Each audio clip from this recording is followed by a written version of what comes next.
all the way back to his 6-yard line. Horton on the return at the 20, right up the middle to the 30. Now Horton to the outside. Torrey Horton down the sideline. And it's a touchdown. 95 yards. It's a test of adversity.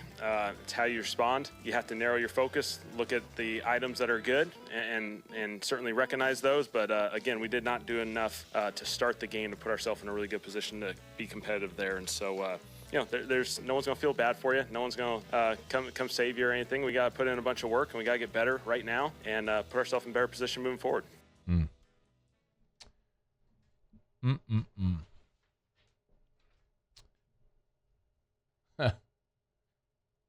That felt a lot like my childhood.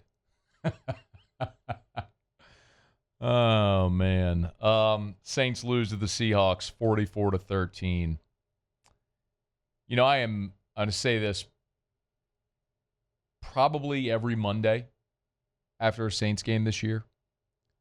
I am not mad about losses because I, unlike some of you, had realistic expectations coming into the season. I spent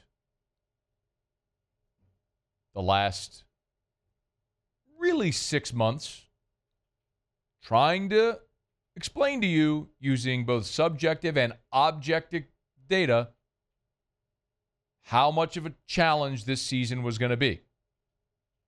Most of you understood. Some of you didn't want to hear it. Now everybody sees it. So, not mad about the loss. There's going to be a lot of those this year, and I'd prepared myself for that. And I don't care if 37-year-old Kellen Moore wants to practice late because he likes to sleep in. I don't care if Kellen Moore wants to have a super light training camp. I don't care about any of that.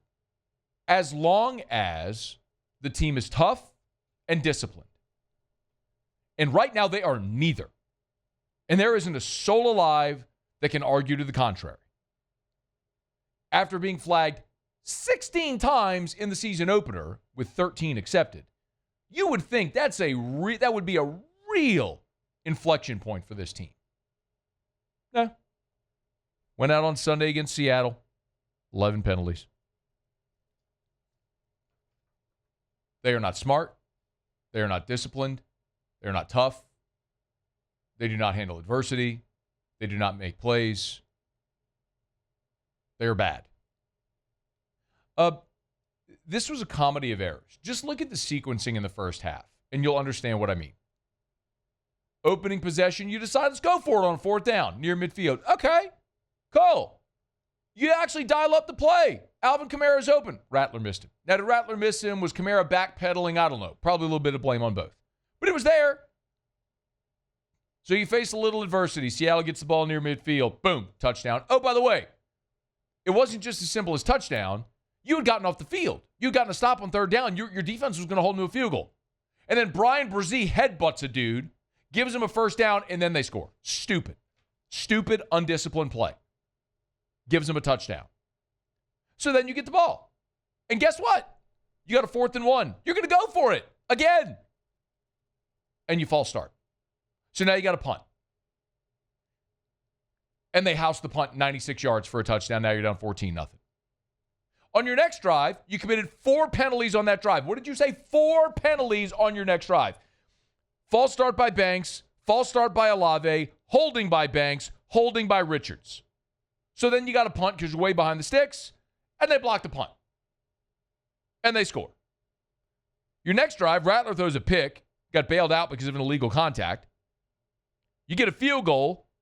You kick off to Seattle. They return the kickoff 60 yards. Short field, 3 plays, 38 yards. They're in the end zone, 28-3. By the way, with all that bad special teams play, the inability to cover, it sure would be nice if you had a good, special teams ace, wouldn't it? It'd be really nice if you had someone that maybe was an all-pro special teamer.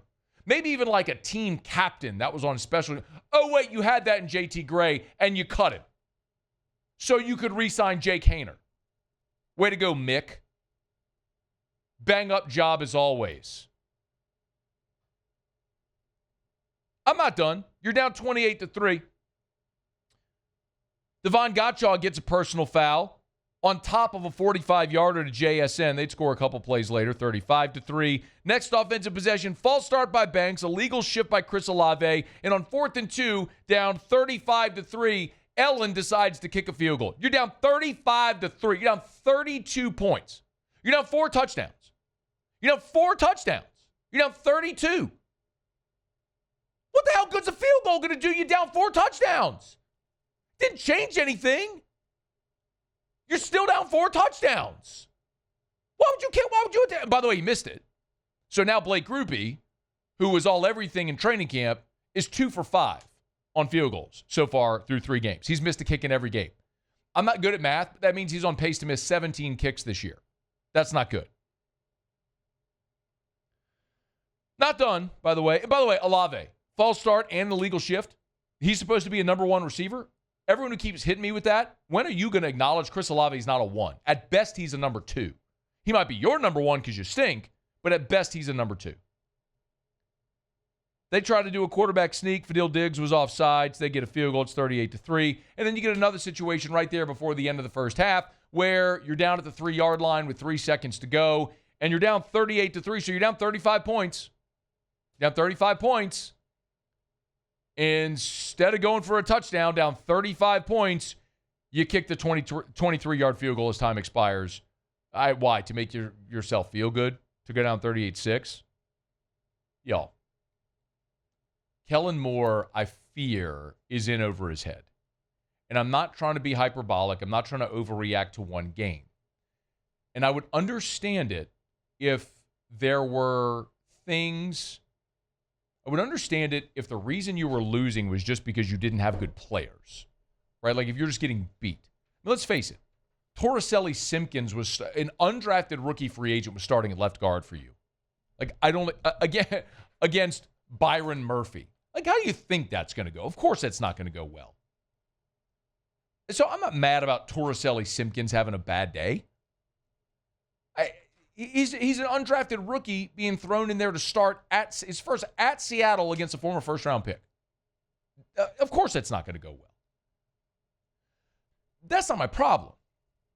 The problem is the 11 penalties. The problem is the bad effort on special teams, allowing a 95-yard punt return, allowing a 60-yard kickoff return, allowing a punt block. Like, those are effort things. Those are discipline things that you can control. And when you don't do those things, that's when I look and go, what is Kellen Moore doing?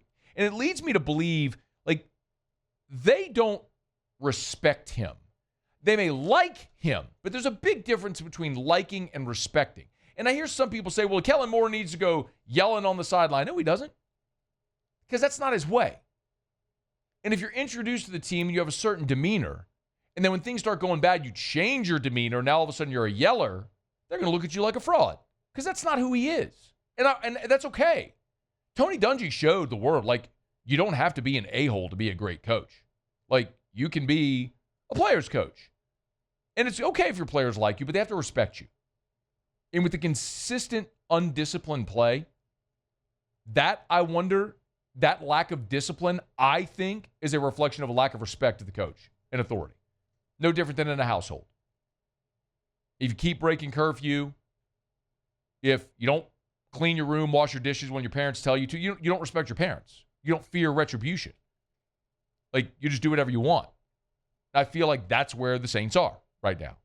They like him. I don't think they respect him. That's complete, by the way, that's a completely subjective, just my opinion, just watching. I know nothing about the goings-on in that locker room. But then I look at Kellen Moore and I go, the end of the first half against Arizona, you didn't use the timeouts. The 4th down decisions in this game were head-scratching. I just don't know that I don't know that he knows how to manage a game. I think he's a good play caller. He's shown that in his young career. He could be a good play caller and a good offensive-minded coach. I don't know if he knows how to manage a game and a team and a roster and all that stuff. That's where he's learning on the job. There's a steep learning curve, and I hope he catches up quickly. But this is all the manifestation of Mickey Loomis. This is what happens when you draft poorly for a decade. This is what happens when you don't make a commitment at the quarterback position. This is what happens when you stick with Dennis Allen and you're comparing him to Chuck Noll and Tom Landry. Like, this is what happens when you make a bad financial decision with Derek Carr. Like, this is what happens to your roster. And you're stuck with this. And it's going to be a long year. They're going to lose a ton. And it's not going to get better because they're going to Buffalo this week where they're a 16.5-point underdog. It's not going to get better. They're going to scratch out some wins. They're not going winless. The Giants are a disaster, and they'll be in the Dome. The Patriots aren't any good. They'll be in the Dome. You get the Jets in the Dome as well. I mean, you get to play Carolina and Atlanta. I mean, Carolina just beat Atlanta 30-0 yesterday. Like, division games, because of familiarity, there's opportunity. Like, there's opportunities. They're going to win games. They're not going winless. But it's just expect more of this type of Sunday and subsequent feeling on Monday. That was hideous. That was hideous to watch from all three phases. And I just don't think you certainly don't have the roster to fix it right now. And I don't know that Kellen Moore knows what to do with this crop of players to make them more productive, more disciplined, tougher. Those are the types of things that every player controls. And that's inarguable. With all of the penalty. Like, you cannot sit here today and tell me this is a tough and disciplined team. They're not. Top to bottom, they are not. You cannot look at the penalties and the effort plays like special teams and tell me this is a tough, disciplined team. And that is probably the most disappointing thing of all of this. Beat goes on. They'll get blown out of Buffalo. They'll be 0-4. The season's over. Not that they were ever contending for anything. Of course, they're not going to be a playoff team. I think everyone understands that. Now it's just a matter of how much better can they get. And, unfortunately, guys like Kool-Aid McKinstry, some of the young draft picks you were hoping to see emerge this year are not looking the part. But long season, and those are some of the storylines layered within that will follow through the next 15 weeks. Hey, thanks so much for watching. Please leave your comments. I love to interact. And be sure to hit the red subscribe button below.